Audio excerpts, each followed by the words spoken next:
ਪੰਜਾਬ ਵਿੱਚ ਬਣੇ ਹੜ੍ਹਾਂ ਵਰਗੇ ਹਾਲਾਤ, ਪੰਜਾਬ ਦੇ ਕਿਸਾਨਾਂ ਦੀਆਂ ਫਸਲਾਂ ਦਾ ਭਾਰੀ ਨੁਕਸਾਨ। ਪੰਜਾਬ ਵਿੱਚ ਆਪਣੀਆਂ ਜੜ੍ਹਾਂ ਮਜ਼ਬੂਤ ਕਰਨ ਲਈ ਸੈਣੀ ਸਰਕਾਰ ਦੀ ਨਵੀਂ ਨੀਤੀ 1984 ਦੌਰਾਨ ਕਤਲ ਕੀਤੇ ਲੋਕਾਂ ਦੇ ਪਰਿਵਾਰਾਂ ਨੂੰ ਨੌਕਰੀ ਦੇਵੇਗੀ ਹਰਿਆਣਾ ਸਰਕਾਰ। ਪੰਜਾਬੀ ਟਰੱਕ ਡਰਾਈਵਰ ਹਰਜਿੰਦਰ ਸਿੰਘ ਲਈ ਨਿਰਪੱਖ ਸਜ਼ਾ ਦੀ ਮੰਗ ਕਰਨ ਵਾਲੀ ਪਟੀਸ਼ਨ ਤੇ 2.6 ਮਿਲੀਅਨ ਲੋਕਾਂ ਨੇ ਕੀਤੇ ਦਸਤਖਤ।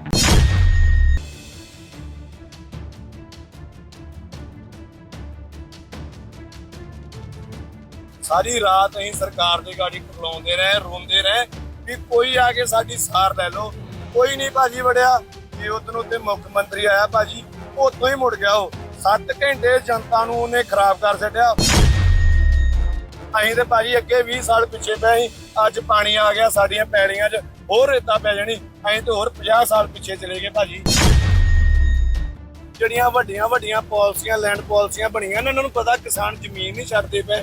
ਇਹਨਾਂ ਨੂੰ ਡੋਬੋ ਮਾਰੋ, ਫਸਲਾਂ ਨਾ ਹੋਣਗੀਆਂ, ਇਹ ਰੁੱਲ ਜਾਣਗੇ। ਇਹ ਆਪੇ ਕਹਿਣਗੇ ਵੀ ਆ ਲੋ ਫਸਲਾਂ, ਆ ਲੋ ਸਾਡੀਆਂ ਜ਼ਮੀਨਾਂ ਲੈ ਲਓ।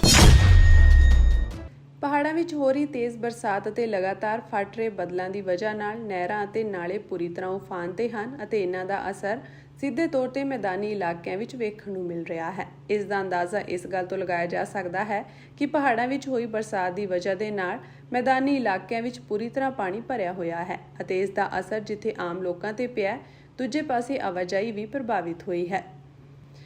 ਜ਼ਿਲ੍ਹਾ ਗੁਰਦਾਸਪੁਰ ਦੇ ਮਕੋੜਾ ਪੱਤਣ ਦੇ ਨਾਲ ਲੱਗਦੇ ਇਲਾਕੇ ਨੂੰ ਰਾਵੀ ਦਰਿਆ ਨੇ ਆਪਣੀ ਮਾਰ ਹੇਠ ਲਿਆ ਹੋਇਆ ਹੈ। ਇਸ ਦੇ ਚੱਲਦਿਆਂ ਹੀ ਡਿਪਟੀ ਕਮਿਸ਼ਨਰ ਗੁਰਦਾਸਪੁਰ ਵੱਲੋਂ ਵੀ ਮੌਕੇ ਦਾ ਦੌਰਾ ਕੀਤਾ ਗਿਆ ਅਤੇ ਉੱਥੇ ਵਸਨੀਕਾਂ ਦੇ ਨਾਲ ਗੱਲਬਾਤ ਕੀਤੀ ਗਈ। ਹਿਮਾਚਲ ਪ੍ਰਦੇਸ਼ ਵਿੱਚ ਹੋ ਰਹੀ ਬਰਸਾਤ ਦੇ ਕਾਰਨ ਪੌਂਗ ਡੈਮ ਦਾ ਜਲ ਸਤਰ ਖਤਰੇ ਦੇ ਨਿਸ਼ਾਨ ਦੇ ਲਗਭਗ ਬਰਾਬਰ ਚੱਲ ਰਿਹਾ ਹੈ, ਜਦਕਿ ਪੌਂਗ ਡੈਮ ਦੇ ਪਾਣੀ ਦੀ ਮਾਤਰਾ ਨੂੰ ਵੱਧ ਦੇਖਦੇ ਹੋਏ 52 ਗੇਟਾਂ ਵਿੱਚੋਂ ਕਈ ਗੇਟ ਖੋਲ੍ਹੇ ਗਏ ਹਨ ਤੇ ਭਾਰੀ ਮਾਤਰਾ ਵਿੱਚ ਪਾਣੀ ਬਿਆਸ ਨਦੀ ਵਿੱਚ ਛੱਡਿਆ ਜਾ ਰਿਹਾ ਹੈ। ਇਸ ਬਿਆਸ ਦਰਿਆ ਵਿੱਚ ਚੱਕੀ ਦਰਿਆ ਦਾ ਪਾਣੀ ਵੀ ਬਿਆਸ ਨਦੀ ਵਿੱਚ ਪੈਣ ਕਾਰਨ ਅੱਧੀ ਦਰਜਨ ਪਿੰਡ ਜਿਨ੍ਹਾਂ ਵਿੱਚ ਹਲੇੜ, ਮੋਤਲਾ, ਕੁਲੀਆਂ, ਕੋਲੀਆਂ, ਮਹਿਤਾਬਪੁਰ ਪਾਣੀ ਦੀ ਲਪੇਟ ਵਿੱਚ ਆ ਗਏ ਹਨ, ਜਿਸ ਕਾਰਨ ਲੋਕਾਂ ਨੂੰ ਭਾਰੀ ਮੁਸ਼ਕਲਾਂ ਦਾ ਸਾਹਮਣਾ ਕਰਨਾ ਪੈ ਰਿਹਾ ਹੈ। ਇਸੇ ਤਰ੍ਹਾਂ ਬਲਾਕ ਟਾਂਡਾ ਉੜਮੁੜ ਅਧੀਨ ਪੈਂਦੇ ਪਿੰਡ ਫੱਤਾ ਕੁੱਲਾ, ਅਬਦੁੱਲਾਪੁਰ, ਮਨਿਆਦੀਆਂ, ਗੰਦੋਵਾਲ, ਰੜਾ, ਮੰਡ ਪਾਣੀ ਦੀ ਲਪੇਟ ਵਿੱਚ ਹਨ ਅਤੇ ਇਹਨਾਂ ਪਿੰਡਾਂ ਵਿੱਚ ਪਾਣੀ ਹੋਣ ਕਾਰਨ ਲੋਕ ਟਾਂਡਾ ਸ਼੍ਰੀ ਹਰਗੋਬਿੰਦਪੁਰ ਰੋਡ ਤੇ ਤਰਪਾਲਾਂ ਪਾ ਕੇ ਬੈਠੇ ਹੋਏ ਹਨ, ਜਿਸ ਕਾਰਨ ਬਿਆਸ ਦਰਿਆ ਨੇੜੇ ਰਹਿੰਦੇ ਲੋਕਾਂ ਵਿੱਚ ਦਹਿਸ਼ਤ ਦਾ ਮਾਹੌਲ ਪਾਇਆ ਜਾ ਰਿਹਾ ਹੈ ਅਤੇ ਲੋਕਾਂ ਨੇ ਪ੍ਰਸ਼ਾਸਨ ਤੇ ਆਰੋਪ ਲਗਾਇਆ ਹੈ ਕਿ ਕਿਸੇ ਵੀ ਅਧਿਕਾਰੀ ਨੇ ਸਾਡੀ ਕੋਈ ਵੀ ਸਹਾਇਤਾ ਨਹੀਂ ਕੀਤੀ। ਸਾਰੀ ਰਾਤ ਅਸੀਂ ਸਰਕਾਰ ਦੀ ਗਾੜੀ ਖਲੋਂਦੇ ਰਹੇ, ਰੋਂਦੇ ਰਹੇ ਵੀ ਕੋਈ ਆ ਕੇ ਸਾਡੀ ਸਾਰ ਲੈ ਲਓ। ਕੋਈ ਨਹੀਂ ਭਾਜੀ ਵੜਿਆ। ਜੇ ਉਧਰੋਂ ਤੇ ਮੁੱਖ ਮੰਤਰੀ ਆਇਆ ਭਾਜੀ, ਉਤੋਂ ਹੀ ਮੁੜ ਗਿਆ। 7 ਘੰਟੇ ਜਨਤਾ ਨੂੰ ਉਹਨੇ ਖਰਾਬ ਕਰ ਛੱਡਿਆ। ਉਲਟਾ ਸਾਨੂੰ ਇੱਥੇ ਫੋਨ ਲਾਉਂਦੇ ਰਹੇ, ਭਾਜੀ ਤੁਸੀਂ ਵੀ ਆ ਜਾਓ, ਮੰਤਰੀ ਸਾਹਿਬ ਆਏ, ਆ ਜਾਓ, ਇਹ ਪਾਣੀ ਨਿਕਲ ਜਾਣਾ।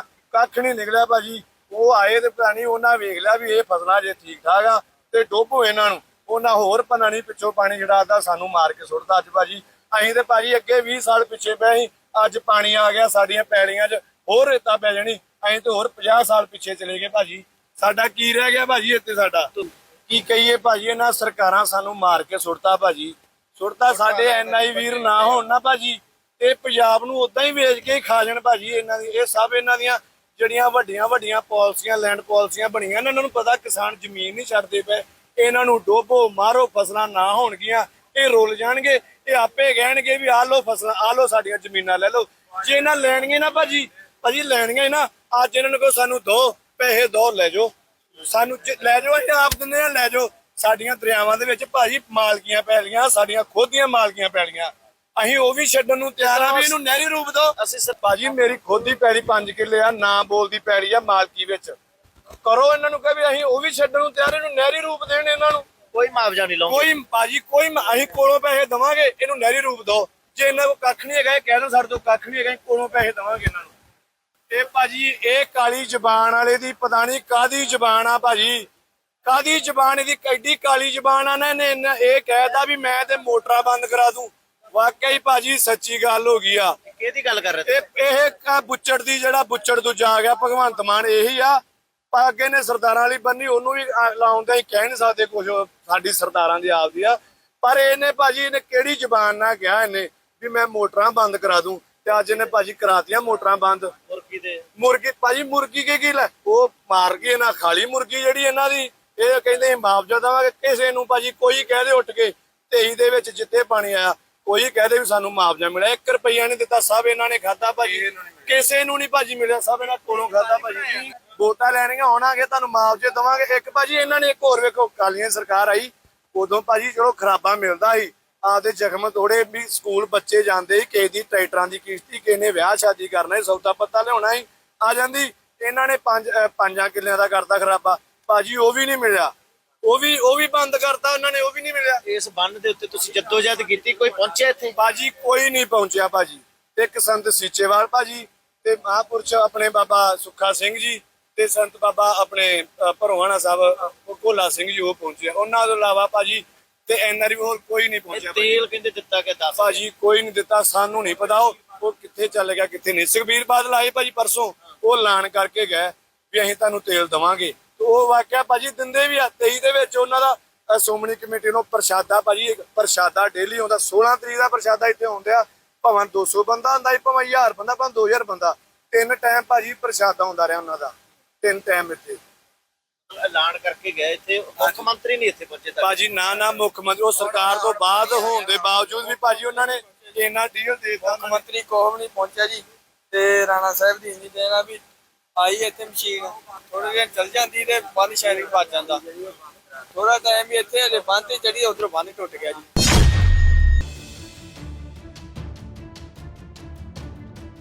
ਹਰਿਆਣਾ ਦੇ ਮੁੱਖ ਮੰਤਰੀ ਨਾਇਬ ਸਿੰਘ ਸੈਣੀ ਨੇ ਹਰਿਆਣਾ ਵਿਧਾਨ ਸਭਾ ਵਿੱਚ ਇੱਕ ਵੱਡਾ ਐਲਾਨ ਕੀਤਾ ਹੈ। ਸੀਐਮ ਨਾਇਬ ਸਿੰਘ ਸੈਣੀ ਨੇ ਐਲਾਨ ਕੀਤਾ ਹੈ ਕਿ 1984 ਸਿੱਖ ਕਤਲੇਆਮ ਦੌਰਾਨ ਮਾਰੇ ਗਏ ਲੋਕਾਂ ਦੇ ਪਰਿਵਾਰਾਂ ਨੂੰ ਹਰਿਆਣਾ ਸਰਕਾਰ ਵਿੱਚ ਨੌਕਰੀਆਂ ਮਿਲਣਗੀਆਂ।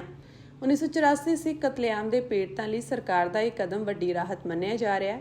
ਦੱਸ ਦਈਏ ਕਿ ਸਾਲ 1984 ਵਿੱਚ ਭਾਰਤ ਦੀ ਪ੍ਰਧਾਨ ਮੰਤਰੀ ਇੰਦਰਾ ਗਾਂਧੀ ਦੀ ਹੱਤਿਆ ਤੋਂ ਬਾਅਦ ਦੇਸ਼ ਭਰ ਵਿੱਚ ਕਤਲੇਆਮ ਹੋਇਆ ਸੀ। ਇਸ ਕਤਲੇਆਮ ਦੌਰਾਨ ਹਰਿਆਣਾ ਦੇ 121 ਲੋਕਾਂ ਦੀ ਮੌਤ ਹੋ ਗਈ ਸੀ। ਜਾਣਕਾਰੀ ਅਨੁਸਾਰ ਹੁਣ ਸਾਰੇ 121 ਪਰਿਵਾਰਾਂ ਦੇ ਮੌਜੂਦਾ ਮੈਂਬਰਾਂ ਨੂੰ ਹਰਿਆਣਾ ਸਰਕਾਰ ਉਹਨਾਂ ਦੀ ਸਹਿਮਤੀ ਨਾਲ ਪਹਿਲ ਦੇ ਆਧਾਰ ਤੇ ਨੌਕਰੀ ਦੇਵੇਗੀ। 1984 ਵਿੱਚ ਹਰਿਆਣਾ ਵਿੱਚ ਹੋਏ ਸਿੱਖ ਕਤਲੇਆਮ ਦੌਰਾਨ 20 ਗੁਰਦੁਆਰਾ ਸਾਹਿਬਾਨ, 221 ਘਰ, 154 ਦੁਕਾਨਾਂ, 57 ਫੈਕਟਰੀਆਂ, 3 ਰੇਲਵੇ ਕੋਚ ਅਤੇ 85 ਵਾਹਨ ਸਾੜ ਦਿੱਤੇ ਗਏ ਸਨ। ਜ਼ਿਕਰਯੋਗ ਹੈ ਕਿ ਬੀਜੇਪੀ ਪੰਜਾਬ ਵਿੱਚ ਆਪਣੀ ਜਗ੍ਹਾ ਬਣਾਉਣਾ ਚਾਹੁੰਦੀ ਹੈ, ਜਿਸ ਲਈ ਸਿੱਖਾਂ ਨੂੰ ਆਪਣੇ ਪੱਖ ਵਿੱਚ ਕਰਨਾ ਬਹੁਤ ਜ਼ਰੂਰੀ ਹੈ। ਇਸੇ ਕਾਰਨ ਬੀਜੇਪੀ ਪੰਜਾਬ ਦੇ ਪ੍ਰਧਾਨ ਸੁਨੀਲ ਜਾਖੜ ਅਤੇ ਹਰਿਆਣਾ ਦੇ ਮੁੱਖ ਮੰਤਰੀ ਸਿੱਖਾਂ ਨੂੰ ਖੁਸ਼ ਕਰਨ ਲਈ ਅਜਿਹੀਆਂ ਕੋਸ਼ਿਸ਼ਾਂ ਲਗਾਤਾਰ ਕਰ ਰਹੇ ਹਨ।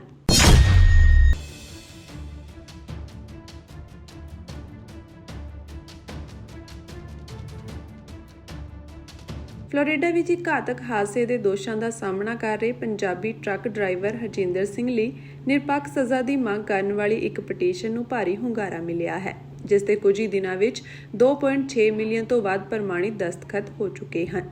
ਤਰਨਤਾਰਨ ਜ਼ਿਲ੍ਹੇ ਦੇ ਪਿੰਡ ਰਤੋਲ ਦੇ ਮੂਲ ਨਿਵਾਸੀ 28 ਸਾਲਾ ਹਰਜਿੰਦਰ ਸਿੰਘ ਨੂੰ ਫਲੋਰੀਡਾ ਵਿੱਚ 12 ਅਗਸਤ ਨੂੰ ਇੱਕ ਹਾਦਸੇ ਤੋਂ ਬਾਅਦ ਗ੍ਰਿਫਤਾਰ ਕੀਤਾ ਗਿਆ ਸੀ।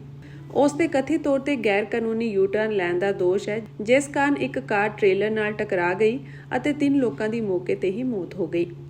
ਕਥਿਤ ਤੌਰ ਤੇ ਹਰਜਿੰਦਰ ਸਿੰਘ 2018 ਵਿੱਚ ਅਮਰੀਕਾ ਆਇਆ ਸੀ ਅਤੇ ਬਾਅਦ ਵਿੱਚ ਉਸਨੇ ਕੈਲੀਫੋਰਨੀਆ ਵਿੱਚ ਕਮਰਸ਼ੀਅਲ ਡਰਾਈਵਰਸ ਲਾਇਸੈਂਸ ਪ੍ਰਾਪਤ ਕੀਤਾ ਸੀ। ਫਲੋਰੀਡਾ ਦੇ ਗਵਰਨਰ ਰੌਨ ਡਿਸੈਂਟਿਸ ਨੂੰ ਸੰਬੋਧਿਤ ਕੀਤੀ ਗਈ ਇੱਕ ਆਨਲਾਈਨ ਪਟੀਸ਼ਨ ਵਿੱਚ ਕਿਹਾ ਗਿਆ ਕਿ ਹਾਦਸਾ ਜਾਣਬੁੱਝ ਕੇ ਨਹੀਂ ਸੀ ਅਤੇ ਸੰਭਾਵਿਤ ਸਜ਼ਾ ਨੂੰ ਅਣਮਨੁੱਖੀ ਕਿਹਾ ਗਿਆ ਹੈ। ਇਸ ਵਿੱਚ ਸਮਰਥਕ ਅਧਿਕਾਰੀਆਂ ਨੂੰ ਨਰਮੀ, ਪੈਰੋਲ ਦੀ ਯੋਗਤਾ ਜਾਂ ਕਮਿਊਨਿਟੀ ਸੇਵਾ ਵਰਗੇ ਵਿਕਲਪਾਂ ਤੇ ਵਿਚਾਰ ਕਰਨ ਦੀ ਅਪੀਲ ਕਰ ਰਹੇ ਹਨ। ਰਾਜਨੀਤਿਕ ਆਗੂਆਂ, ਖਾਸ ਤੌਰ ਤੇ ਬਠਿੰਡਾ ਦੇ ਸੰਸਦ ਮੈਂਬਰ ਹਰਸਿਮਰਤ ਕੌਰ ਬਾਦਲ ਅਤੇ ਕਮਿਊਨਿਟੀ ਸਮੂਹਾਂ ਨੇ ਨਿਰਪੱਖ ਮੁਕੱਦਮੇ ਦੀ ਮੰਗ ਕੀਤੀ ਹੈ। ਉਹਨਾਂ ਦੇ ਜੱਦੀ ਪਿੰਡ ਰਤੋਲ ਵਿੱਚ ਵੀ ਉਹਨਾਂ ਦੇ ਰਿਸ਼ਤੇਦਾਰ ਇਸ ਮਾਮਲੇ ਵਿੱਚ ਨਿਰਪੱਖ ਸਜ਼ਾ ਦੀ ਮੰਗ ਕਰ ਰਹੇ ਹਨ। ਚੰਡੀਗੜ੍ਹ ਮੁੱਖ ਦਫ਼ਤਰ ਤੋਂ ਜਾਰੀ ਬਿਆਨ ਵਿੱਚ ਦੱਸਿਆ ਗਿਆ ਕਿ ਪਾਰਟੀ ਪ੍ਰਧਾਨ ਜਥੇਦਾਰ ਗਿਆਨੀ ਹਰਪ੍ਰੀਤ ਸਿੰਘ ਵੱਲੋਂ 6 ਸਤੰਬਰ ਨੂੰ ਪਾਰਟੀ ਦੇ ਸਟੇਟ ਡੈਲੀਗੇਟਾਂ ਦਾ ਜਨਰਲ ਇਜਲਾਸ ਸ੍ਰੀ ਅਨੰਦਪੁਰ ਸਾਹਿਬ ਵਿਖੇ ਬੁਲਾਇਆ ਗਿਆ ਹੈ। ਮੁੱਖ ਦਫ਼ਤਰ ਤੋਂ ਜਾਰੀ ਬਿਆਨ ਵਿੱਚ ਜਾਣਕਾਰੀ ਦਿੱਤੀ ਗਈ ਹੈ ਕਿ ਇਸ ਇਜਲਾਸ ਵਿੱਚ ਜਿੱਥੇ ਪੰਜਾਬ ਭਰ ਤੋਂ ਸਟੇਟ ਡੈਲੀਗੇਟਸ ਸ਼ਾਮਿਲ ਹੋਣਗੇ, ਉੱਥੇ ਦੂਜੇ ਸੂਬਿਆਂ ਤੋਂ ਬਣੇ ਡੈਲੀਗੇਟ ਵੀ ਹਿੱਸਾ ਲੈਣਗੇ। ਦੱਸਣਯੋਗ ਹੈ ਕਿ ਇਸੇ ਮਹੀਨੇ ਦੀ 11 ਅਗਸਤ ਨੂੰ ਬੁਲਾਏ ਗਏ ਜਨਰਲ ਇਜਲਾਸ ਵਿੱਚ ਪੰਥਕ ਕੌਂਸਲ ਦੇ ਚੇਅਰਪਰਸਨ ਸਮੇਤ ਸ਼੍ਰੋਮਣੀ ਅਕਾਲੀ ਦਲ ਦੇ ਪ੍ਰਧਾਨ ਦੀ ਚੋਣ ਸਰਬਸੰਮਤੀ ਨਾਲ ਹੋਈ ਸੀ। ਇਜਲਾਸ ਦੀ ਕਾਰਵਾਈ ਦੌਰਾਨ ਪਾਰਟੀ ਦੇ ਜਥੇਬੰਦਕ ਢਾਂਚੇ ਨੂੰ ਮਜ਼ਬੂਤ ਕਰਨ ਲਈ ਸਾਰੇ ਅਧਿਕਾਰ ਪਾਰਟੀ ਪ੍ਰਧਾਨ ਨੂੰ ਸੌਂਪ ਦਿੱਤੇ ਗਏ ਸਨ, ਪਰ ਪਾਰਟੀ ਪ੍ਰਧਾਨ ਚਾਹੁੰਦੇ ਹਨ ਕਿ ਪਾਰਟੀ ਦੇ ਸੰਵਿਧਾਨ ਮੁਤਾਬਕ ਵਰਕਿੰਗ ਕਮੇਟੀ ਦੀ ਚੋਣ ਅਤੇ ਕੁਝ ਹੋਰ ਅਹਿਮ ਫੈਸਲੇ ਜਨਰਲ ਸਟੇਟ ਡੈਲੀਗੇਟਸ ਇਜਲਾਸ ਵਿੱਚ ਹੀ ਲਏ ਜਾਣ। ਇਸ ਕਰਕੇ ਸੂਬੇ ਭਰ ਤੋਂ ਪਾਰਟੀ ਲਈ ਘਰ-ਘਰ ਜਾ ਕੇ ਮੈਂਬਰਸ਼ਿਪ ਭਰਨ ਵਾਲੇ ਸਮੁੱਚੇ ਡੈਲੀਗੇਟਸ ਦੀ ਰਾਏਸ਼ੁਮਾਰੀ ਜਾਣਨ ਲਈ 6 ਸਤੰਬਰ ਨੂੰ ਸਟੇਟ ਜਨਰਲ ਡੈਲੀਗੇਟਸ ਇਜਲਾਸ ਬੁਲਾਇਆ ਜਾ ਰਿਹਾ ਹੈ। ਪਾਰਟੀ ਪ੍ਰਧਾਨ ਗਿਆਨੀ ਹਰਪ੍ਰੀਤ ਸਿੰਘ ਨੇ ਕਿਹਾ ਕਿ ਪਾਰਟੀ ਅੰਦਰ ਲੋਕਤਾਂਤਰਿਕ ਪ੍ਰਕਿਰਿਆ ਅਤੇ ਸਿਧਾਂਤਾਂ ਨੂੰ ਮਜ਼ਬੂਤ ਕਰਨ ਲਈ ਹਰ ਸੰਭਵ ਯਤਨ ਕੀਤਾ ਜਾਵੇਗਾ। ਜਿੱਥੇ ਵੀ ਕਿਤੇ ਕੁਦਰਤੀ ਆਫਤ ਆਉਂਦੀ ਹੈ, ਪਹਿਲ ਦੇ ਆਧਾਰ ਤੇ ਪਹੁੰਚ ਕੇ ਸੰਗਤਾਂ ਦੀ ਸੇਵਾ ਕਰਦੀ ਹੈ। ਸ਼੍ਰੋਮਣੀ ਗੁਰਦੁਆਰਾ ਪ੍ਰਬੰਧਕ ਕਮੇਟੀ ਦਾ ਮਨੋਰਥ ਹੀ ਸੇਵਾ ਹੈ। ਪੰਜਾਬ ਅੰਦਰ ਬਣੀ ਹੜ੍ਹਾਂ ਦੀ ਗੰਭੀਰ ਸਥਿਤੀ ਦੇ ਮੱਦੇਨਜ਼ਰ ਸ਼੍ਰੋਮਣੀ ਗੁਰਦੁਆਰਾ ਪ੍ਰਬੰਧਕ ਕਮੇਟੀ ਵੱਲੋਂ ਵੱਖ-ਵੱਖ ਗੁਰਦੁਆਰਾ ਸਾਹਿਬਾਨ ਅੰਦਰ ਲੋਕਾਂ ਲਈ ਜਿੱਥੇ ਸਹਾਇਤਾ ਕੇਂਦਰ ਸਥਾਪਿਤ ਕੀਤੇ ਗਏ ਹਨ, ਉੱਥੇ ਸ਼੍ਰੋਮਣੀ ਕਮੇਟੀ ਦੇ ਪ੍ਰਧਾਨ ਐਡਵੋਕੇਟ ਹਰਜਿੰਦਰ ਸਿੰਘ ਧਾਮੀ ਦੇ ਨਿਰਦੇਸ਼ਾਂ ਅਨੁਸਾਰ ਹੜ੍ਹ ਪ੍ਰਭਾਵਿਤ ਲੋਕਾਂ ਦੀ ਮੰਗ ਅਨੁਸਾਰ ਲੋੜੀਂਦੀਆਂ ਜ਼ਰੂਰਤਾਂ ਵਾਸਤੇ ਵੀ ਹਰ ਸੰਭਵ ਯਤਨ ਕੀਤਾ ਜਾ ਰਿਹਾ ਹੈ। ਇਸ ਸੰਬੰਧੀ ਜਾਣਕਾਰੀ ਦਿੰਦਿਆਂ ਸ਼੍ਰੋਮਣੀ ਕਮੇਟੀ ਦੇ ਸਕੱਤਰ ਪ੍ਰਤਾਪ ਸਿੰਘ ਨੇ ਕਿਹਾ ਕਿ ਗੁਰੂ ਸਾਹਿਬਾਨ ਵੱਲੋਂ ਦਰਸਾਏ ਮਾਰਗ ਤੇ ਚੱਲਦਿਆਂ ਸ਼੍ਰੋਮਣੀ ਕਮੇਟੀ ਹਰ ਮੁਸ਼ਕਿਲ ਸਮੇਂ ਮਾਨਵਤਾ ਨਾਲ ਖੜਨਾ ਆਪਣਾ ਫਰਜ਼ ਸਮਝਦੀ ਹੈ। ਉਨ੍ਹਾਂ ਕਿਹਾ ਕਿ ਪੰਜਾਬ ਦੇ ਕਈ ਜ਼ਿਲ੍ਹਿਆਂ ਵਿੱਚ ਬਣੇ ਹੜ੍ਹਾਂ ਦੇ ਹਾਲਾਤਾਂ ਦੇ ਮੱਦੇਨਜ਼ਰ ਬੀਤੇ ਦਿਨਾਂ ਤੋਂ ਸ਼੍ਰੋਮਣੀ ਕਮੇਟੀ ਪ੍ਰਧਾਨ ਐਡਵੋਕੇਟ ਹਰਜਿੰਦਰ ਸਿੰਘ ਧਾਮੀ ਦੇ ਨਿਰਦੇਸ਼ਾਂ ਅਨੁਸਾਰ ਵੱਖ-ਵੱਖ ਗੁਰਦੁਆਰਾ ਸਾਹਿਬਾਨ ਅੰਦਰ ਸਹਾਇਤਾ ਕੇਂਦਰ ਸਥਾਪਿਤ ਕਰਕੇ ਲੋੜਵੰਦਾਂ ਦੀ ਮਦਦ ਲਈ ਮੈਨੇਜਰ ਸਾਹਿਬਾਨ ਨੂੰ ਹਦਾਇਤਾਂ ਜਾਰੀ ਕਰ ਦਿੱਤੀਆਂ ਗਈਆਂ ਸਨ। ਉਨ੍ਹਾਂ ਕਿਹਾ ਕਿ ਮੌਜੂਦਾ ਸਮੇਂ ਹੜ੍ਹਾਂ ਦੀ ਸਥਿਤੀ ਹੋਰ ਵੀ ਗੰਭੀਰ ਹੁੰਦੀ ਜਾ ਰਹੀ ਹੈ, ਜਿਸ ਦੇ ਮੱਦੇਨਜ਼ਰ ਸ਼੍ਰੋਮਣੀ ਕਮੇਟੀ ਨੇ ਵੱਖ-ਵੱਖ ਗੁਰਦੁਆਰਾ ਸਾਹਿਬਾਨ ਅੰਦਰ ਰਿਹਾਇਸ਼, ਲੰਗਰ ਅਤੇ ਹੋਰ ਲੋੜੀਂਦੀਆਂ ਵਸਤਾਂ ਦੇ ਪ੍ਰਬੰਧ ਕੀਤੇ ਹਨ। ਸ਼੍ਰੋਮਣੀ ਗੁਰਦੁਆਰਾ ਪ੍ਰਬੰਧਕ ਕਮੇਟੀ ਜਿੱਥੇ ਵੀ ਕਿਤੇ ਕੁਦਰਤੀ ਆਫਤ ਆਉਂਦੀ ਹੈ, ਪਹਿਲ ਦੇ ਆਧਾਰ ਤੇ ਪਹੁੰਚ ਕੇ ਸੰਗਤਾਂ ਦੀ ਸੇਵਾ ਕਰਦੀ ਹੈ। ਸ਼੍ਰੋਮਣੀ ਗੁਰਦੁਆਰਾ ਪ੍ਰਬੰਧਕ ਕਮੇਟੀ ਦਾ ਮਨੋਰਥ ਹੀ ਸੇਵਾ ਹੈ। ਚਾਹੇ ਗੁਜਰਾਤ 'ਚ ਭੁਚਾਲ ਆਇਆ ਸੀ, ਨੇਪਾਲ 'ਚ ਭੁਚਾਲ ਆਇਆ ਸੀ, ਚਾਹੇ ਉੜੀਸਾ 'ਚ ਹੜ੍ਹ ਆਇਆ ਸੀ, ਹੇਮਕੁੰਟ ਸਾਹਿਬ ਹੜ੍ਹ ਆਇਆ ਸੀ, ਚਾਹੇ ਸ਼੍ਰੀਨਗਰ ਹੜ੍ਹ ਆਇਆ ਸੀ, ਸ਼੍ਰੋਮਣੀ ਗੁਰਦੁਆਰਾ ਪ੍ਰਬੰਧਕ ਕਮੇਟੀ ਨੇ ਸਭ ਤੋਂ ਪਹਿਲਾਂ ਪਹੁੰਚ ਕੇ ਸੰਗਤਾਂ ਦੀ ਸੇਵਾ ਕੀਤੀ। ਕਰੋਨਾ ਕਾਲ ਵੇਲੇ ਵੀ ਜਦੋਂ ਸਮੁੱਚਾ ਹੀ ਸੰਸਾਰ ਜਿਹੜਾ ਘਰਾਂ 'ਚ ਨਜ਼ਰਬੰਦ ਸੀ, ਤਾਂ ਉਸ ਸਮੇਂ ਵੀ ਸ਼੍ਰੋਮਣੀ ਗੁਰਦੁਆਰਾ ਪ੍ਰਬੰਧਕ ਕਮੇਟੀ ਵੱਲੋਂ ਘਰ ਘਰ ਲੰਗਰ ਪਹੁੰਚਾਉਣ ਦੀ ਸੇਵਾ ਕੀਤੀ ਗਈ। 2023 'ਚ ਜਦੋਂ ਹੜ੍ਹ ਆਏ ਸੀ, ਉਦੋਂ ਵੀ ਸ਼੍ਰੋਮਣੀ ਗੁਰਦੁਆਰਾ ਪ੍ਰਬੰਧਕ ਕਮੇਟੀ ਨੇ ਜਿੱਥੇ ਜਿੱਥੇ ਵੀ ਲੋਕੀ ਹੜ੍ਹਾਂ 'ਚ ਫਸੇ ਉਹਨਾਂ ਨੂੰ ਕੱਢ ਕੇ ਸੁਰੱਖਿਅਤ ਸਥਾਨਾਂ 'ਤੇ ਪਹੁੰਚਾਇਆ। ਉਹਨਾਂ ਲਈ ਲੰਗਰ, ਰਿਹਾਇਸ਼ ਦਾ ਪ੍ਰਬੰਧ ਕੀਤਾ। ਉੱਥੇ ਹੀ ਪਸ਼ੂਆਂ ਦੇ ਚਾਰੇ ਲਈ ਵੀ ਪ੍ਰਬੰਧ ਕੀਤਾ।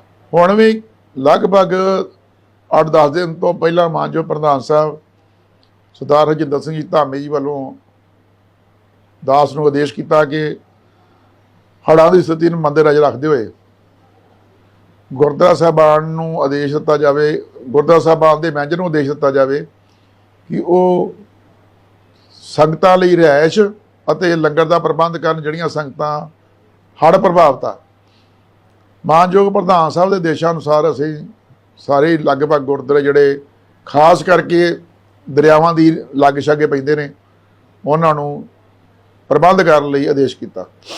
ਪਿਛਲੇ ਦਿਨੀ ਮਾਨਯੋਗ ਪ੍ਰਧਾਨ ਸਾਹਿਬ ਵੱਲੋਂ ਮੇਰੀ ਡਿਊਟੀ ਲਾਈ ਗਈ ਕਿ ਜਾ ਕੇ ਸੁਲਤਾਨਪੁਰ ਏਰੀਏ ਦਾ, ਜਿੱਥੇ ਸਭ ਤੋਂ ਜ਼ਿਆਦਾ ਹੜ੍ਹ ਪ੍ਰਭਾਵਿਤ ਸੀ, ਉੱਥੋਂ ਦਾ ਜਾ ਕੇ ਪਤਾ ਕਰੋ ਸੰਗਤ ਦਾ ਕਿ ਕੀ ਪੋਜੀਸ਼ਨ ਹੈ। ਉੱਥੇ ਮੈਂ ਤਕਰੀਬਨ ਪਿੰਡਾਂ 'ਚ ਜਾ ਕੇ ਘੁੰਮ ਕੇ ਆਇਆ। ਹੜ੍ਹ ਜਿਹੜਾ ਪੁਲ ਲਗਭਗ ਬਣ ਗਿਆ ਸੀ, ਉਹ ਅੱਜ ਰੁੜ ਗਿਆ, ਪਤਾ ਲੱਗਿਆ ਕਿ ਰੁੜ ਗਿਆ। ਉਸ ਪੁਲ 'ਤੇ ਵੀ ਗਿਆ। ਉਹ ਸੰਗਤਾਂ ਨੇ ਸਾਡੇ ਕੋਲ ਉਹ ਸੰਗਤਾਂ ਨੇ ਸਾਡਾ ਧੰਨਵਾਦ ਵੀ ਕੀਤਾ ਕਿ ਸ਼੍ਰੋਮਣੀ ਗੁਰਦੁਆਰਾ ਪ੍ਰਬੰਧਕ ਕਮੇਟੀ ਸਾਡੇ ਤੱਕ ਪਹੁੰਚ ਕੀਤੀ ਹੈ। ਇਸੇ ਤਰ੍ਹਾਂ ਫਿਰੋਜ਼ਪੁਰ ਵਿਖੇ ਹੜ੍ਹ ਪ੍ਰਭਾਵਿਤ ਲਈ ਸਾਡੇ ਕੋਲ ਰਸਤਾਂ ਦੀ ਮੰਗ ਕੀਤੀ ਗਈ, ਉਹ ਵੀ ਅਸੀਂ ਭੇਜ ਰਹੇ ਹਾਂ। ਉਨ੍ਹਾਂ ਹੋਰ ਜਾਣਕਾਰੀ ਸਾਂਝੀ ਕਰਦਿਆਂ ਕਿਹਾ ਕਿ ਹੜ੍ਹ ਪੀੜਤਾਂ ਦੀ ਸਹੂਲਤ ਲਈ ਤਖਤ ਸ੍ਰੀ ਕੇਸਗੜ੍ਹ ਸਾਹਿਬ, ਸ੍ਰੀ ਅਨੰਦਪੁਰ ਸਾਹਿਬ ਰੋਪੜ, ਗੁਰਦੁਆਰਾ ਸ੍ਰੀ ਦੁਖਨਿਵਾਰਨ ਸਾਹਿਬ ਪਾਤਸ਼ਾਹੀ ਨੌਵੀਂ ਪਟਿਆਲਾ, ਗੁਰਦੁਆਰਾ ਸ੍ਰੀ ਬੇਰ ਸਾਹਿਬ ਸੁਲਤਾਨਪੁਰ ਲੋਧੀ ਕਪੂਰਥਲਾ, ਗੁਰਦੁਆਰਾ ਸ੍ਰੀ ਤੇਗ ਬਹਾਦਰ ਸਾਹਿਬ ਪਾਤਸ਼ਾਹੀ ਨੌਵੀਂ ਬਾਬਾ ਬਕਾਲਾ ਅੰਮ੍ਰਿਤਸਰ, ਗੁਰਦੁਆਰਾ ਸ੍ਰੀ ਬੌਲੀ ਸਾਹਿਬ ਗੋਇੰਦਵਾਲ ਸਾਹਿਬ ਤਰਨਤਾਰਨ, ਗੁਰਦੁਆਰਾ ਭੱਠਾ ਸਾਹਿਬ ਪਾਤਸ਼ਾਹੀ 10ਵੀਂ ਕੋਟਲਾ ਨਿਹੰਗ ਰੋਪੜ, ਗੁਰਦੁਆਰਾ ਸ੍ਰੀ ਚਮਕੌਰ ਸਾਹਿਬ ਰੂਪਨਗਰ, ਗੁਰਦੁਆਰਾ ਸ੍ਰੀ ਚਰਨ ਕੰਵਲ ਸਾਹਿਬ ਮਾਛੀਵਾੜਾ ਲੁਧਿਆਣਾ, ਗੁਰਦੁਆਰਾ ਸ੍ਰੀ ਬਾਠ ਸਾਹਿਬ ਪਠਾਨਕੋਟ, ਗੁਰਦੁਆਰਾ ਬਾਬਾ ਬੁੱਢਾ ਸਾਹਿਬ ਜੀ ਰਾਮਦਾਸ ਅੰਮ੍ਰਿਤਸਰ, ਗੁਰਦੁਆਰਾ ਸ੍ਰੀ ਦਰਬਾਰ ਸਾਹਿਬ ਡੇਰਾ ਬਾਬਾ ਨਾਨਕ ਗੁਰਦਾਸਪੁਰ, ਗੁਰਦੁਆਰਾ ਚੋਲਾ ਸਾਹਿਬ ਪਾਤਸ਼ਾਹੀ 5ਵੀਂ ਤਰਨਤਾਰਨ, ਗੁਰਦੁਆਰਾ ਗੁਰੂਸਰ ਜਾਮਨੀ ਸਾਹਿਬ ਪਾਤਸ਼ਾਹੀ 10ਵੀਂ ਬਜੀਤਪੁਰ ਫਿਰੋਜ਼ਪੁਰ, ਗੁਰਦੁਆਰਾ ਪ੍ਰਕਾਸ਼ ਅਸਥਾਨ ਭਾਈ ਲਾਲੂ ਜੀ ਡੱਲਾ ਕਪੂਰਥਲਾ, ਗੁਰਦੁਆਰਾ ਭਾਈ ਤਾਰਾ ਸਿੰਘ ਜੀ ਸ਼ਹੀਦ ਪਿੰਡ ਵਾਂ ਤਰਨਤਾਰਨ, ਗੁਰਦੁਆਰਾ ਬਾਬਾ ਬੀਰ ਸਿੰਘ ਜੀ ਪਿੰਡ ਰਤੋਕੇ ਤਰਨਤਾਰਨ ਵਿਖੇ ਕੇਂਦਰ ਸਥਾਪਿਤ ਕੀਤੇ ਗਏ ਹਨ। ਉਹਨਾਂ ਸੰਗਤਾਂ ਨੂੰ ਅਪੀਲ ਕੀਤੀ ਕਿ ਹੜ੍ਹ ਪ੍ਰਭਾਵਿਤ ਲੋਕ ਸੰਬੰਧਿਤ ਗੁਰਦੁਆਰਾ ਸਾਹਿਬਾਨ ਦੇ ਪ੍ਰਬੰਧਕਾਂ ਨਾਲ ਸਹਾਇਤਾ ਲਈ ਸੰਪਰਕ ਕਰਨ। ਅੱਜ ਹਾਲਾਤ ਹੋਰ ਪੇਚੀਦਾ ਹੋਣ ਕਰਕੇ ਮਾਨਯੋਗ ਪ੍ਰਧਾਨ ਸਾਹਿਬ ਵੱਲੋਂ ਆਦੇਸ਼ ਕੀਤਾ ਗਿਆ ਇਹ ਦੁਬਾਰਾ ਮੈਨੇਜਰਾਂ ਨੂੰ ਆਦੇਸ਼ ਕਰੋ ਕਿ ਜਿਹੜੇ ਖਾਸ ਕਰਕੇ ਗੁਰਦੁਆਰਾ ਬੇਰ ਸਾਹਿਬ ਸੁਲਤਾਨਪੁਰ ਲੋਧੀ, ਗੁਰਦੁਆਰਾ ਬੌਲੀ ਸਾਹਿਬ ਗੋਂਦਵਾਲ, ਕਿਉਂਕਿ ਇਹ ਬਿਲਕੁਲ ਦਰਿਆਵਾਂ ਦੇ ਸਾਈਡਾਂ ਤੇ ਪੈਂਦੇ ਦੋਵੇਂ। ਇਸੇ ਤਰ੍ਹਾਂ ਡੇਰਾ ਬਾਬਾ ਨਾਨਕ, ਰਮਦਾਸ, ਜਿਹੜੇ ਗੁਰਦੁਆਰੇ ਦਰਿਆਵਾਂ ਦੇ ਲਾਗੇ ਨੇ, ਉਹਨਾਂ ਨੂੰ ਆਦੇਸ਼ ਕੀਤਾ ਕਿ ਉਚੇਚੇ ਤੌਰ ਤੇ ਦੁਬਾਰਾ ਸੰਗਤ ਲਈ ਵਿਸ਼ੇਸ਼ ਪ੍ਰਬੰਧ ਕੀਤੇ ਜਾਣ। ਇਹਦੇ ਨਾਲ ਹੀ ਜਿਹੜੇ ਸੰਗਤਾਂ, ਜਿਹੜੇ ਗੁਰਦੁਆਰਾ ਸਾਹਿਬਾਨ ਹੜ੍ਹ ਦੀ ਮਾਰ ਹੇਠ ਆਏ ਨੇ, ਖਾਸ ਕਰਕੇ ਜਿਹੜੇ ਪਿੰਡਾਂ 'ਚ ਗੁਰਦੁਆਰੇ ਜਿਹੜੇ ਹੜ੍ਹ ਦੀ ਮਾਰ ਹੇਠ ਆਏ ਨੇ, ਉਹਨਾਂ ਦੀਆਂ ਕਮੇਟੀਆਂ ਨੂੰ ਵੀ ਮਾਨਯੋਗ ਪ੍ਰਧਾਨ ਸਾਹਿਬ ਵੱਲੋਂ ਬੇਨਤੀ ਕੀਤੀ ਗਈ ਕਿ ਉਹ ਕਮੇਟੀਆਂ ਜਿਹੜੀਆਂ ਜੇ ਪਾਵਨ ਸਰੂਪ, ਜਿਹੜੇ ਗੁਰੂ ਗ੍ਰੰਥ ਸਾਹਿਬ ਦੇ ਪਾਵਨ ਸਰੂਪ ਨੇ, ਉਹ ਲਾਗੇ ਸੰਬੰਧਿਤ ਗੁਰਦੁਆਰਾ ਸਾਹਿਬਾਨ, ਜਿੱਦਾਂ ਗੁਰਦੁਆਰਾ ਬੇਰ ਸਾਹਿਬ ਆ, ਗੁਰਦੁਆਰਾ ਬੌਲੀ ਸਾਹਿਬ ਗੋਇੰਦਵਾਲ ਆ, ਇੱਦਾਂ ਹੀ ਗੁਰਦੁਆਰਾ ਬੌਲੀ ਸਾਹਿਬ ਡੱਲਾ ਆ, ਚਾਹੇ ਡੇਰਾ ਬਾਬਾ ਨਾਨਕ ਆ, ਚਾਹੇ ਗੁਰਦੁਆਰਾ ਬਾਬਾ ਬੁੱਢਾ ਜੀ ਰਮਦਾਸ ਆ, ਉੱਥੇ ਸੁਰੱਖਿਅਤ ਪਹੁੰਚਾ ਦੇਣ। ਜੇ ਕਿਸੇ ਨੂੰ ਕੋਈ ਮੁਸ਼ਕਲ ਆ, ਉਹ ਆਪ ਨਹੀਂ ਮਹਾਰਾਜ ਸਰੂਪ ਗੁਰਦੁਆਰਾ ਸਾਹਿਬ ਪਹੁੰਚਾ ਸਕਦੇ, ਤਾਂ ਉਹ ਦਿੱਤੇ ਨੰਬਰਾਂ 'ਤੇ, ਜਿਹੜੇ ਨੰਬਰ ਅਸੀਂ ਪਹਿਲਾਂ ਦਿੱਤੇ ਜਾਰੀ ਕੀਤੇ ਨੇ, ਉੱਥੋਂ ਦੇ ਮੈਨੇਜਰਾਂ ਨਾਲ ਸੰਪਰਕ ਕਰ ਲੈਣ। ਮੈਨੇਜਰਾਂ ਨੂੰ ਅਸੀਂ ਆਦੇਸ਼ ਕੀਤਾ ਹੈ ਕਿ ਉਹ ਪਾਵਨ ਸਰੂਪ ਸੁਰੱਖਿਅਤ ਗੁਰਦੁਆਰਾ ਸਾਹਿਬ ਵੱਲ ਲਿਆ ਕੇ ਸੁਸ਼ੋਭਿਤ ਕਰ ਲੈਣ। ਜਦੋਂ ਵੀ ਪਾਣੀ, ਹੜ੍ਹ ਦਾ ਪਾਣੀ ਘਟੂਗਾ, ਤੇ ਉਹ ਸਰੂਪ ਜਿਹੜੇ ਉਹ ਸੰਗਤ ਨੂੰ ਵਾਪਸ ਕਰਤੇ ਜਾਣਗੇ, ਤਾਂ ਜੋ ਗੁਰੂ ਗ੍ਰੰਥ ਸਾਹਿਬ ਦੀ ਬੇਅਦਬੀ ਨਾ ਹੋਵੇ। ਸੰਗਤਾਂ ਨੂੰ ਬੇਨਤੀ ਹੈ ਕਿ ਜਿੱਥੇ ਕਿਤੇ ਵੀ ਕਿਸੇ ਨੂੰ ਲੋੜ ਆ, ਹੜ੍ਹ, ਖਾਸ ਕਰਕੇ ਜਿਹੜੇ ਹੜ੍ਹ ਪ੍ਰਭਾਵਿਤ ਸੰਗਤ ਆ, ਉਹ ਸੰਬੰਧਿਤ ਤੇ ਨੰਬਰਾਂ 'ਤੇ ਸੰਪਰਕ ਕਰਕੇ ਜਿਸ ਕਿਸੇ ਚੀਜ਼ ਦੀ ਵੀ ਲੋੜ ਹੋਵੇ ਉਹ ਸੰਬੰਧਿਤ ਮੈਨੇਜਰਾਂ ਨੂੰ ਕਹਿ ਦੇਣ, ਤਾਂ ਜੋ ਸੰਗਤਾਂ ਲਈ ਰਿਹਾਇਸ਼, ਲੰਗਰ ਜੋ ਵੀ ਲੋੜ ਹੋਵੇ ਉਹ ਪ੍ਰਬੰਧ ਕਰਾਏ ਜਾ ਸਕਣ।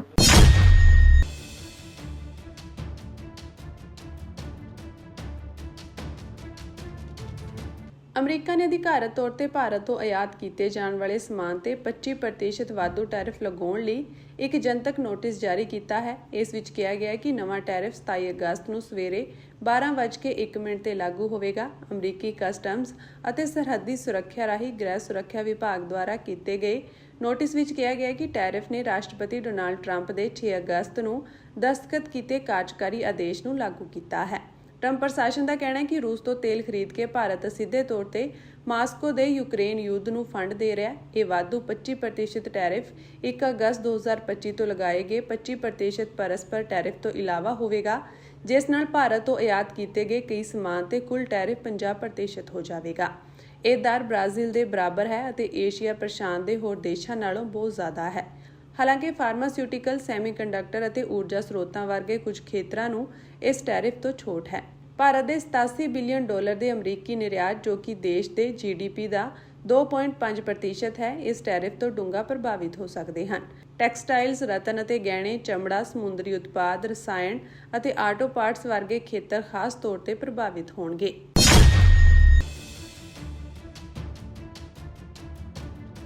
ਸ਼੍ਰੀ ਅਕਾਲ ਤਖਤ ਸਾਹਿਬ ਦੇ ਕਾਰਜਕਾਰੀ ਜਥੇਦਾਰ ਗਿਆਨੀ ਕੁਲਦੀਪ ਸਿੰਘ ਗੜਗੱਜ ਨੇ ਅੱਜ ਪ੍ਰਕਾਸ਼ਿਤ ਹੋਈ ਇੱਕ ਖਬਰ ਦਾ ਸਖਤ ਨੋਟਿਸ ਲੈਂਦਿਆਂ ਕਿਹਾ ਕਿ ਪੰਜਾਬ ਪੁਲਿਸ ਵੈਲਫੇਅਰ ਐਸੋਸੀਏਸ਼ਨ ਵੱਲੋਂ ਸਿੱਖ ਨੌਜਵਾਨਾਂ ਦੇ ਝੂਠੇ ਪੁਲਿਸ ਮੁਕਾਬਲਿਆਂ ਵਿੱਚ CBI ਅਦਾਲਤ ਵੱਲੋਂ ਲਗਭਗ 3 ਦਹਾਕਿਆਂ ਬਾਅਦ ਦੋਸ਼ੀ ਕਰਾਰ ਦਿੱਤੇ ਗਏ ਕਈ ਪੁਲਿਸ ਅਧਿਕਾਰੀਆਂ ਦੇ ਹੱਕ ਵਿੱਚ ਖੜਨਾ ਅਤੇ ਰਾਜਪਾਲ ਪੰਜਾਬ ਪਾਸੋਂ ਉਨ੍ਹਾਂ ਦੀ ਰਿਹਾਈ ਤੇ ਹੋਰ ਸਹੂਲਤਾਂ ਬਹਾਲ ਕਰਨ ਦੀ ਮੰਗ ਕਰਨਾ ਗੈਰ ਇਖਲਾਕੀ ਤੇ ਗੈਰ ਸੰਵਿਧਾਨਕ ਹੈ।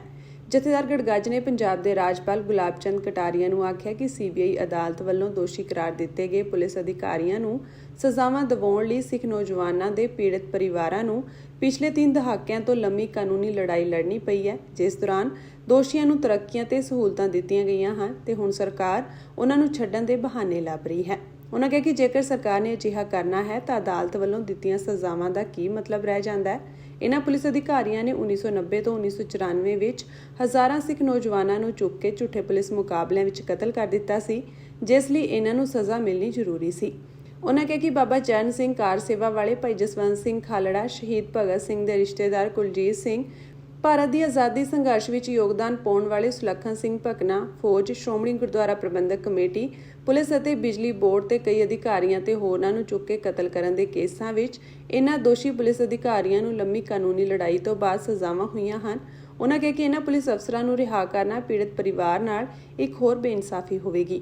ਜਥੇਦਾਰ ਗੜਗੱਜ ਨੇ ਰਾਜਪਾਲ ਸ਼੍ਰੀ ਕਟਾਰੀਆ ਨੂੰ ਆਖਿਆ ਕਿ ਇਹ ਮਾਮਲਾ ਪੰਜਾਬ ਅੰਦਰ ਲੰਮਾ ਸਮਾਂ ਚੱਲੇ ਮਨੁੱਖੀ ਅਧਿਕਾਰਾਂ ਦੇ ਵੱਡੇ ਘਾਣ ਨਾਲ ਜੁੜਿਆ ਹੈ, ਇਸ ਲਈ ਕੋਈ ਵੀ ਫੈਸਲਾ ਪੰਜਾਬੀਆਂ, ਖਾਸ ਕਰ ਸਿੱਖਾਂ ਦੀਆਂ ਭਾਵਨਾਵਾਂ ਅਨੁਸਾਰ ਹੀ ਹੋਣਾ ਚਾਹੀਦਾ ਹੈ।